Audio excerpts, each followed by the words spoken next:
Bienvenidos al canal de Sergio Ruiz. Hoy nos metemos de lleno en un análisis que, francamente, pone los pelos de punta.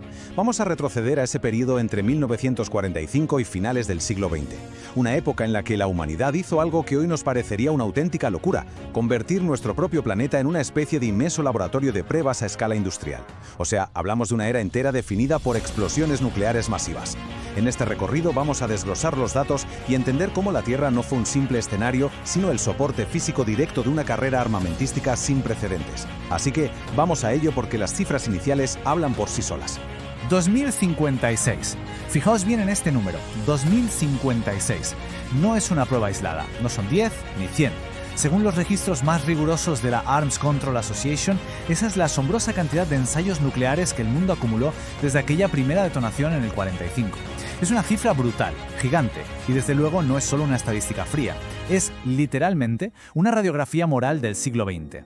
Vale, vamos a desglosar esto para entender cómo se repartía el poder global. Estados Unidos va a la cabeza con 1030 pruebas, casi la mitad del total. Le pisa los talones la Unión Soviética con 715, y luego ya el resto de las naciones suman 311. Es increíble, ¿verdad? Dos superpotencias en plena Guerra Fría, usando literalmente el planeta entero como su patio de recreo particular, como su laboratorio para imponer el miedo y marcar territorio. Entramos en la primera parte, el mito del clima, desvinculando las pruebas nucleares del calentamiento global. A ver, antes de avanzar, hay que desmontar un mito bastante común y dejar muy claro lo que estas detonaciones no hicieron. Es clave ser precisos aquí. La ciencia y el mismísimo IPCC nos dicen que los verdaderos motores del cambio climático son la quema de combustibles fósiles, el metano y cómo usamos el suelo. O sea, el globo se calienta por nuestro modelo energético e industrial basado en el carbono, no por las bombas. Pero, ojo, que no causaran el calentamiento global no significa que fueran inofensivas, ni muchísimo menos. El impacto real y directo fue una contaminación radiactiva tremenda y obligar a muchísimas personas a abandonar sus hogares. Pasamos a la siguiente sección: el planeta como laboratorio, la externalización del daño. Aquí hay una realidad que, históricamente, se ha mantenido bastante oculta.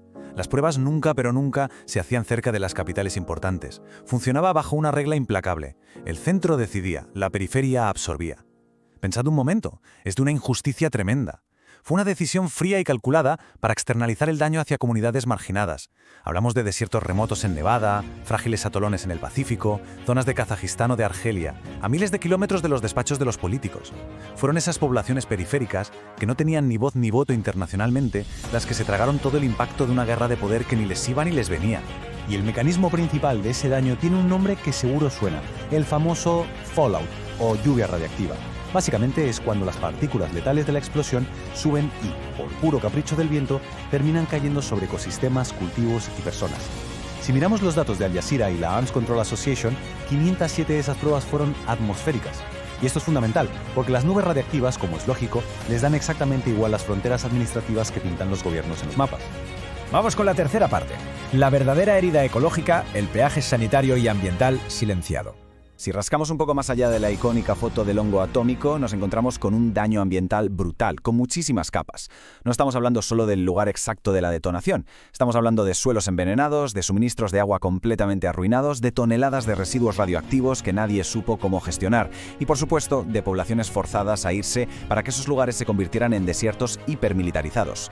Toda esta crisis global se manejó durante décadas bajo un silencio institucional absoluto, metiendo los archivos bajo llave. Y esto nos lleva a una realidad súper cruda. El verdadero horror no es la explosión en sí, sino el silencio pesado que viene después de la bomba. Hablamos de cuerpos que quedaron expuestos a la radiación, de familias enteras que, todavía hoy, siguen peleando para que alguien reconozca su sufrimiento, muchísimo tiempo después de que los militares simplemente cerraran la carpeta, dieran el experimento por terminado y se lavaran las manos. Pasamos ahora a la sección 4, la falsa épica nuclear, la ilusión de la seguridad geopolítica.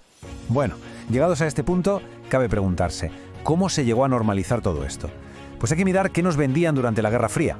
Nos empaquetaron la bomba atómica como el gran símbolo de la fuerza, de la supervivencia nacional, de la disuasión. La narrativa oficial te decía que la seguridad se medía en megatones, en cuánta capacidad bruta tenías para destruir. Pero claro, cuando lo pones frente a frente con lo civilizatorio, la realidad es que el progreso se mide en hospitales, en cómo proteges la vida y en construir confianza mutua. Al desmontar este mito épico, te das cuenta de que cada detonación fue, en el fondo, una declaración de fracaso de nuestra propia civilización. Afortunadamente, la historia también nos muestra intentos reales de frenar esta locura. Fijaos en esta cronología. Arrancamos en el 45 con la primera prueba, pero para 1963 ya dimos el paso al Tratado de Prohibición Parcial y luego el esfuerzo tremendo en el 96 con el Tratado de Prohibición Completa. Esto demuestra que, oye, cuando la comunidad internacional se conciencia y la voluntad política se alinea de verdad, es posible poner límites. Aunque, todo hay que decirlo, las pruebas subterráneas siguieran ocurriendo un tiempo más. Pero aquí viene la gran paradoja actual. Hoy hacemos menos pruebas explosivas, sí, pero hay más modernización que nunca. Estamos metidos de lleno en la era del rearme silencioso. Un informe de Reuters de 2025 señala precisamente esto. Ya no vemos esos grandes ensayos televisados, pero las potencias mundiales están mejorando sus arsenales de forma súper sigilosa.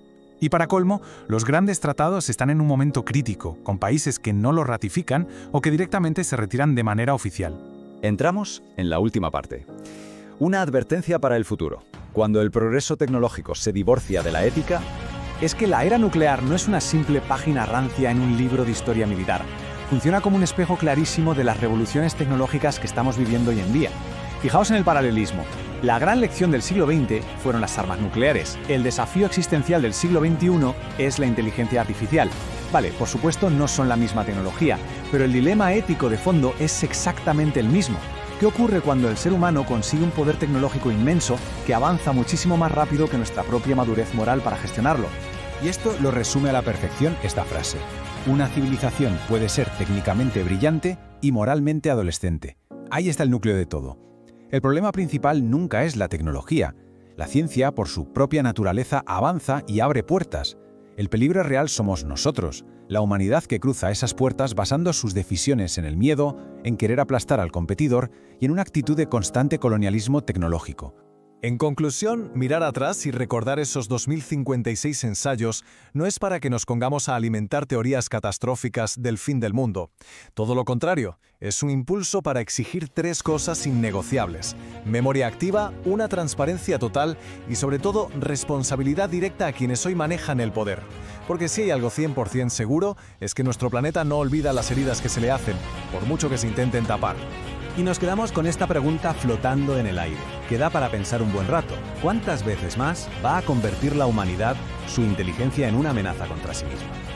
Para que el canal de Sergio Ruiz siga creciendo y podamos seguir explorando juntos temas así de profundos, vuestro apoyo lo es todo. Suscribíos, dejad vuestro me gusta y compartid vuestra opinión en los comentarios. Ayuda muchísimo a seguir con el debate. Millones de gracias por haberme acompañado en este análisis y nos vemos en la próxima.